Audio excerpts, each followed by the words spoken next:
పొలాల అమావాస్య పండుగను పురస్కరించుకుని సెప్టెంబర్ 2 నుంచి 3 రోజుల పాటు సెలవు దినాలుగా ప్రకటించారని నేతకాని రాష్ట్ర అధికార ప్రతినిధి గొల్లా రాజమల్లు డిమాండ్ చేశారు. అమావాస్య పండుగను ఎంతో పవిత్రంగా జరుపుకుంటామని, స్వర్గస్థులైన పూర్వీకులకు, గోవులకు భక్తి శ్రద్ధలతో పూజలు చేసుకుంటామని తెలిపారు. అందుకే నేతకాని ప్రభుత్వ ఉద్యోగులు, విద్యార్థులకు ప్రభుత్వం సెలవు ప్రకటించారన్నారు. ప్రభుత్వం తమ మనోభావాలను గుర్తించాలని కోరారు. అనంతరం మంచిర్యాల జిల్లా కలెక్టర్ కార్యాలయంలోని వినతి పత్రం అందజేశారు. నేతకాని మహర్ సంక్షేమ సంఘం నుండి ఈరోజు పొలాల అమావాస్య పండగకి సెలవుని ప్రకటించాలని చెప్పి ఈరోజు మెమరాండం ఇవ్వడం జరిగింది. ముఖ్యంగా ఈ రాష్ట్రంలో 18 నుంచి 20 లక్షల పైబడి ఉన్నటువంటి మా సమాజం తరతరాలుగా పొలాల అమావాస్య పండుగని ప్రత్యేకంగా జరుపుకుంటూ ఉంటాం.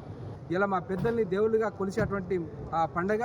అదే కాకుండా పొలాల అమావాస్య పండుగ రోజు మట్టి విగ్రహాలను నందీశ్వరుని మేము తయారు చేసుకొని 3 రోజులుగా మేము దాన్ని ప్రతిష్ఠించుకొని నిమజ్జనం చేసే అటువంటి ఉంటుంది.